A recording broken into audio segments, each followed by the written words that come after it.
Infowars Nightly News. It is Monday, April 14th, 2014, and I'm Ann McAdoo. Here's tonight's top stories.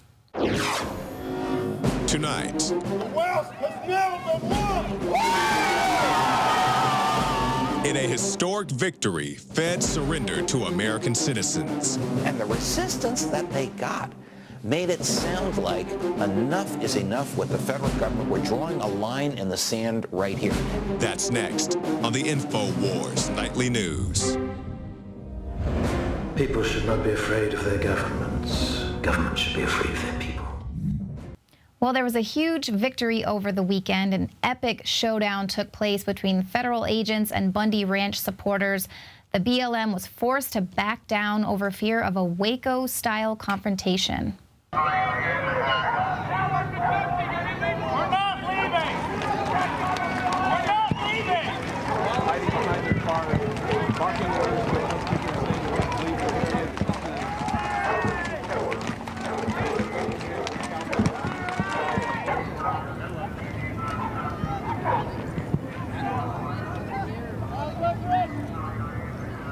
We're not leaving!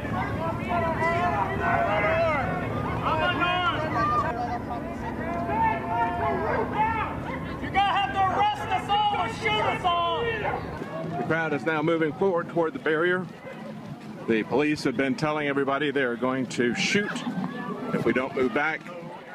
People are moving forward with their hands in the air, holding flags with both hands in the air. It's a mixture of people on foot, as you can see, people on foot and cowboys.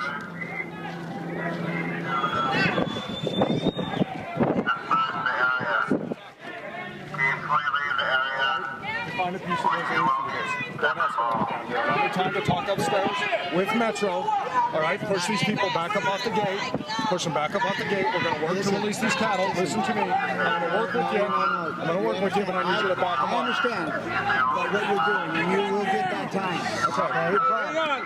We're not playing. I know, I get that. But can we push them back up off the gate for right now? Let me work with you and you. I'll allow you two to come in with me. You come with me. We're not getting arrested. You got my word that no one's taking you custody. If you want to stay there, that's great. They're getting your dad on top. Do your thing. No, they're getting your dad on top. We'll make sure that Your dad's going to need some help if they decide that they're going to pull those pins. But it's only going to be Bundy and his son. No, it's the people or not, and you guys need to leave. Okay. You need to leave. That's the and I'm telling you, you need to de-escalate the situation. No, I'm you need imploring to upon you your responsibility.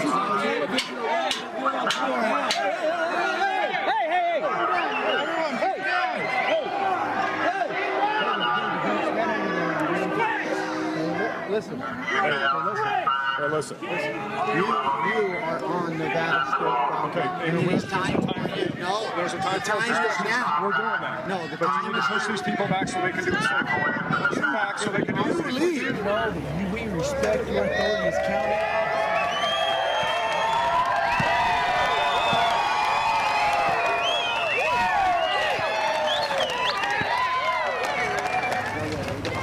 The West has never been won!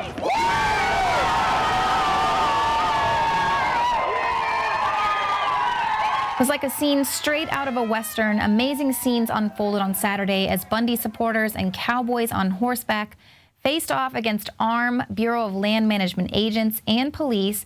They were demanding that hundreds of cattle seized by the BLM over a grazing rights dispute be released from a nearby corral. Now, feds and law enforcement at one point were threatening to shoot protesters dead, but Bundy's supporters fearlessly held their ground and then began advancing on the corral. Hundreds of cattle were eventually released, and BLM agents left the scene, which was a remarkable victory for property rights activists against big government. That the BLM is going to cease this operation. However, the battle for Bunkerville, as it's being called, is far from over. The Bureau of Land Management has vowed to continue its pursuit of Cliven Bundy, asserting that no deal has been made to cease its case against the Nevada cattle rancher, and they will pursue administratively and judicially for the $1 million in grazing fees it claims Bundy owes the feds. So even though we know this isn't the end of the battle for Bunkerville, it was a very powerful moment in the modern American liberty movement. Bundy and his family were able to stand up against the federal government and stand their ground, protect their life and their property because of the Second Amendment. And now we know that that's why it is written exactly the way it is written, unfolding right before our eyes in real life. But what is Senator Harry Reid, who's embroiled in this whole thing, even though he's remained a little mum over the last few weeks, what does he have to say about this? Is there anything you would like to say about what's going on down south with Clive Bundy and the BLM? Well, it's not over. We can't have in America people that violate the law and just walk away from it. So it's not over. And Senator Harry Reid looks like a knockoff Agent Smith right there, and perhaps he knows something that we don't. Sheriff Mack told Ben Swan today. Mack said that he has received intelligence from multiple credible sources inside the BLM and the Las Vegas Metro that there is no question that the federal government is planning a raid on the Bundy home and the homes of their children who live on the property. According to Mack, the so-called retreat was nothing more than theatrics. It was a ploy to get people to back off, to get people out of the way. They weren't expecting us to get this amount of people here, and they were surprised by the numbers, and so they wanted a way to get us out of here. This was a ploy to get us out, and then they're going after the Bundys. But Reid said something else that was interesting. He said we can't have Americans breaking the law and getting away with it. But apparently he's being very selective in choosing just which American citizens are going to be prosecuted for breaking the law. We have many reports of the big banks laundering hundreds of billions of dollars for drug cartels. HSBC laundered money for terrorists, and indeed, it was drug money that kept the banks afloat at the height of the global financial crisis. Now, if an average American citizen gets caught with a tiny little bit of pot, they're going to jail. But drug money continues to be funneled through HSBC and other big banks to support terrorists who are going to buy guns and bullets to kill our soldiers overseas for these wars. But all those banks and their shady dealings are what caused the economic collapse in the first place. So shouldn't they be prosecuted for that? Let's see, what does the Attorney General think about that? I am concerned that the size of some of these institutions becomes so large that it does become difficult for us to prosecute them when we are hit with indications that if you do prosecute, if you do bring a criminal charge, it will have a negative impact on the national economy, perhaps even the world economy. And I think that is a function of the fact that some of these institutions have become too large. And it's not just these huge globalist banksters that are too big for Eric Holder to jail. We've also got an heir to the DuPont fortune who can rape his 3-year-old daughter, and rather than go to jail, he's given probation because the judge rules he wouldn't fare well in prison. So you see, if you've got enough money, you can rape children and get away with it. But if you're a cattle rancher who's just trying to make an honest living and whose cattle are grazing on the land that their family has been working on for 140 years, Harry Reid wants you to pay.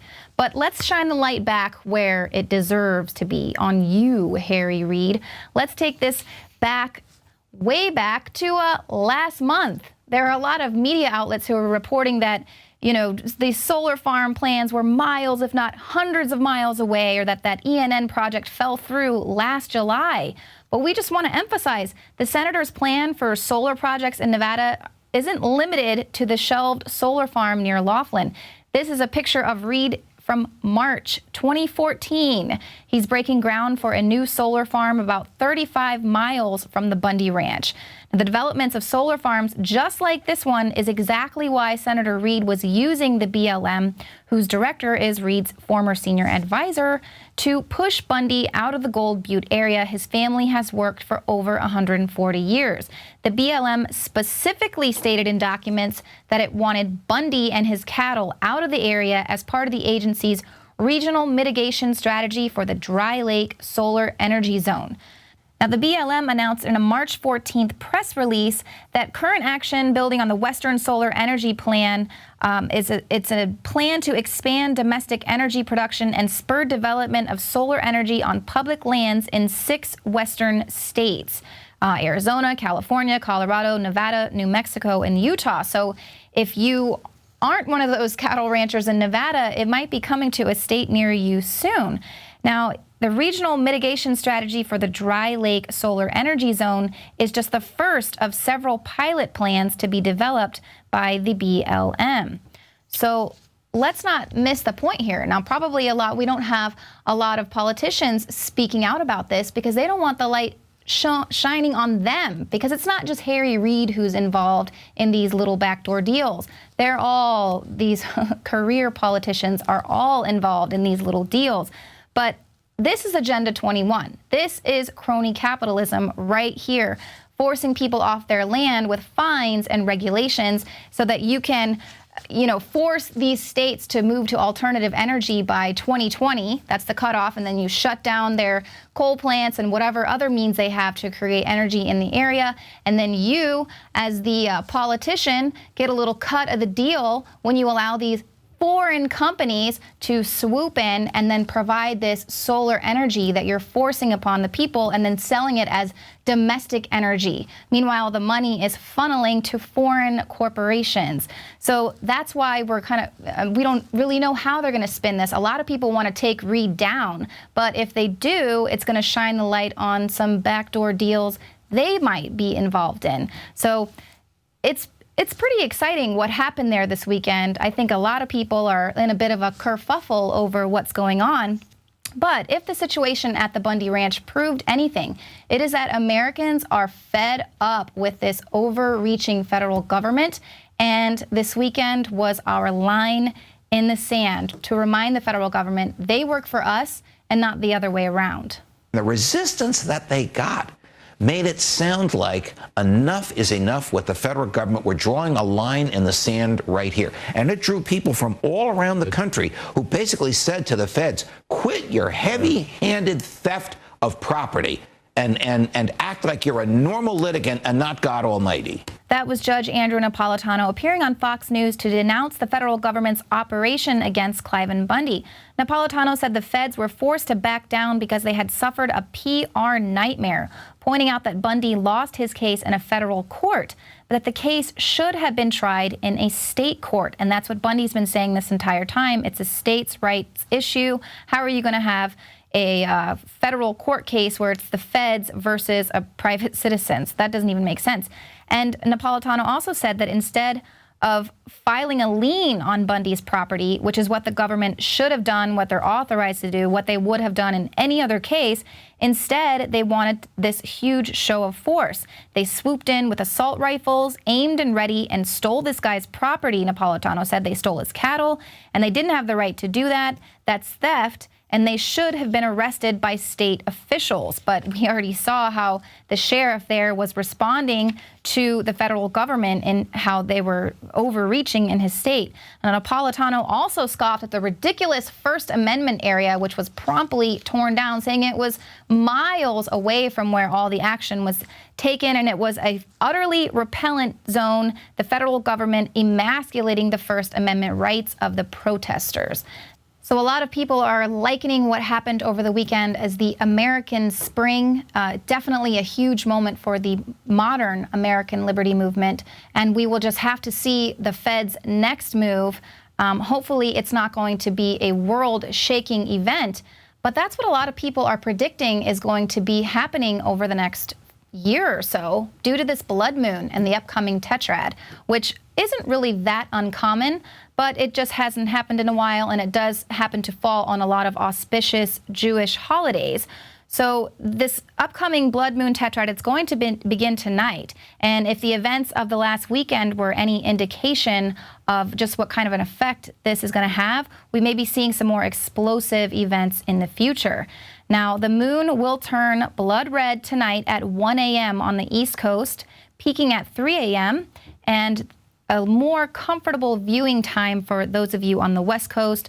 It'll start at about 10 p.m. this evening.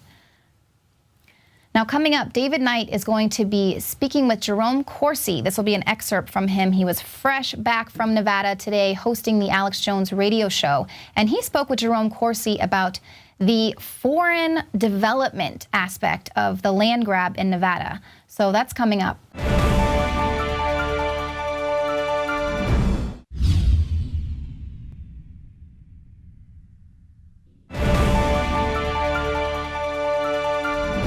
I'm David Knight. I just got back with Josh Owens from the standoff in Bunkerville, Nevada with the Bundy Ranch and the BLM, who basically turned the area into martial law after a 20-year dispute over what could legally be done there, over a 20-year dispute about trying to shut the ranchers completely out of the area that they had enjoyed for generations, asserting that it was for the behalf of the desert tortoise. That was an obvious pretense. At the same time, they're mounting a multi-million-dollar operation, a militarized operation against this family. They're allowing turtles, they're actually not allowing, they are euthanizing turtles under their care, more than 1,400 turtles under their care. And of course, they were able to drive out 52 of the 53 ranchers in that area with their regulations, coming in and saying, you are now only going to be allowed to have 10% of the stock that you used to have before, and you're not going to be able to put your stock on the land in the prime part of the season. That's the incrementalism. That's the way through regulation and these unelected bureaucracies, they can regulate any business out of business. That's what they're doing with Obamacare. It's essentially the same thing, coming in and declaring that they have the right to assume new powers that are not in the Constitution. The 9th and 10th Amendment say if it's not explicitly in there, you don't have that right. They don't have the right to force people to buy Obamacare, to buy insurance, to spend much more than they ever would on an insurance policy, forcing single men to buy maternity policies so that they can transfer excessive amounts of money to the insurance companies that gave them money to run for office. So what we're seeing here is crony capitalism. When we reported this was really the thing, I believe, that drive this dramatic turnaround that we saw between Friday afternoon, late Friday afternoon, and early Friday morning.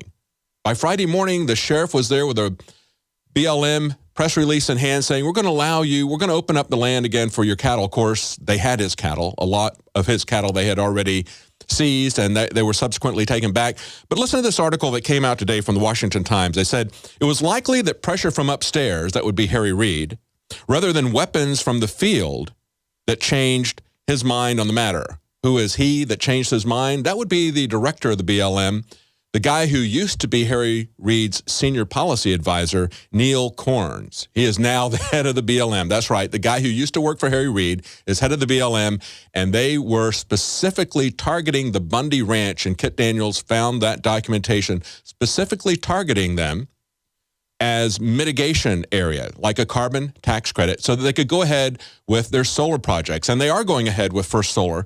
The Chinese project was presumably shelved back in June, but Harry Reid has resuscitated that project before in the past. It's not to say that it is completely dead. I've got on the phone right now Dr. Jerome Corsi, and at WND, he wrote an article about where the Chinese are going with this. They're not just in that one area with Harry Reid. This is massive. This is across the country. Dr. Corsi, thank you for joining us. A great pleasure. Thank you. Now, in April, in your article, you say that Bloomberg reported that a Chinese billionaire who was the founder of ENN, the energy group that wanted to put this solar project there, had teamed up with Harry Reid to get incentives, including land that was 113 miles south of Las Vegas, and they sought to buy $4.5 million, less than 1/8 of the land's $38 million assessed value. So they're getting it for 1/8 of the price. These are sweetheart deals. These are being done all over the country. There is a plan to establish Chinese ownership and even Chinese factories and towns on the ground here in the U.S., isn't there? Well, yes, I've been writing about this now for several years. I mean, especially under the Obama administration, it's really picked up. The Chinese, working largely with Harry Reid, have had these plans to put massive solar facilities, actually to buy energy, period, in the United States. I mean, under the George W. Bush administration, you've got to remember that the Chinese were prohibited from buying interests in ports because it was viewed to be not in our national security interest to allow major energy or transportation facilities to be owned by the Chinese. Well, the Obama administration's reversed that. Of course, we've continued to borrow $1 trillion from the Chinese, and the interest on that alone is mounting daily. And the Obama administration shows no end of interest in running deficits and borrowing from the Chinese. So here runs Harry Reid in 2011 with a group of senators on a Senate-funded trip to China. And Harry Reid comes back with this partnership with ENN Energy, ENN Group, which is one of the largest energy companies in China, 100% owned by the Chinese. Yeah, Chinese government, yeah. Chinese government, and partnering with the ENN to shut down coal plants in Nevada and to bring ENN into running 8,000 or 9,000 acres of solar farms. Because you got to remember, one of the problems with solar energy is it takes huge amounts of land. And having all this land used for solar power funded by the Chinese, you, of course, got to throw ranchers off their land, and you have to exclude any coal-powered plants, which are cheaper and more effective. Well, of course, they had rights, just like property owners have rights, and they've got to somehow get them off of the land before they can turn an area over to a developer to build a skyscraper in a city. It was the same sort of thing that was happening here with these ranchers. And I think the showdown ended when it became clear that, I mean, you were reporting it at Infoworld, we're reporting it at WND.com. The Harry Reid connection here is Harry Reid is about as corrupt as they come. Yes. He's put his son in as lawyer for ENN Group. He's pressured EN Energy, which is a utility providing electricity in Nevada, to take more energy from renewable sources than is economically reasonable to do. And NV Energy refused. That's why the original Chinese plan to buy these 9,000 acres has failed, at least failed this round. Harry Reid will revive it again. Harry Reid never gives up on these plans. That's right. That's right. Chinese.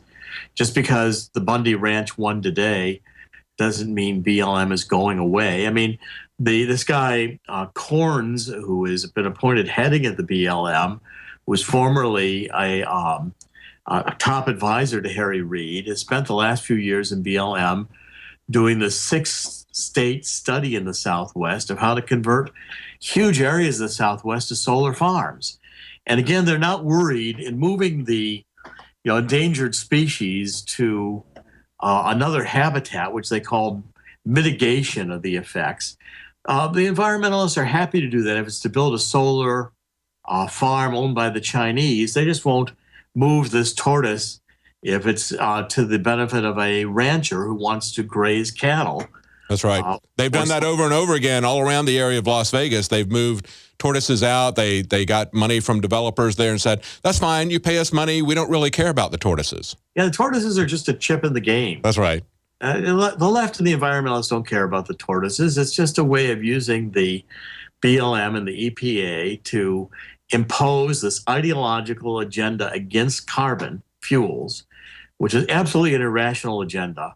I mean, it's, again, you see it in the hysteria over the UN's climate commission coming out again and saying all these disastrous consequences are going to happen because we burn carbon-based fuels. Carbon-based fuels are perfectly natural. They're a product of the earth. They can be burned in a clean fashion. They have nothing to do with dinosaurs, more lies. But the left, the Democratic Party, and the radical core of the Democratic Party, Al Gore through Harry Reid, have found a way to make billions of dollars personally, millions, by scamming the American people into this climate hysteria, thinking the carbon fuels are bad. In the meantime, inviting the Chinese to come in here and build billions of dollars, taking land away from ranchers in order to let the Chinese run solar energy farms, which are not productive, not economically competitive with hydrocarbon-based fuels, but yet in the ideological agenda of the Democrats, they believe they can sell this lie to a dummy-down American public that doesn't know the difference and will be scared by climate hysteria. The world's going to end if we burn coal. Well, no, it's not. But yet in Harry Reid's agenda, that narrative is important for Harry Reid and his Democratic crony, corrupted buddies in Congress to become millionaires and billionaires just like Al Gore did. Exactly. It's not just about China. Now, as you pointed out, WND has reliable information that the Bank of China has continued to advance plans to convert China's holdings of U.S. debt into equity. That's what we see happening with China. But of course, it's not just even with China. This is crony capitalism. This is where giant corporations come in, buy special favors, get the government to run out by regulation all of the small businesses. We've seen this pattern happen over and over again in many different industries. But what's happening here is that Harry Reid has put his minion, the guy who used to be a senior policy advisor to him, in as head of the Bureau of Land Management, which they now see, I guess, as the Bureau of Land Ownership. And they are now trading these mineral rights that they find throughout all this property, the water rights, the surface rights. They're trading those all off to their giant corporations, and of course then getting massive campaign contributions from those same corporations. That was what caused them to back down, was shining the light on these cockroaches, wasn't it? Yeah, and look, I'm sure it was Harry Reid that caused the back down. Harry Reid doesn't want this being brought to light. I mean, but look, the Democrats, the corruption within the Obama administration is enormous when it comes to energy. Again, remember, it was all these cylinders, these, $500 million that were funded by Obama in the stimulus bill, all went to bundlers, Obama supporters and funders. Money slipped under the table, campaign contributions to Democrats. And what happened is that all these solar panel Democrat-funded firms went bankrupt because the Chinese undercut them in producing solar panels on the world market.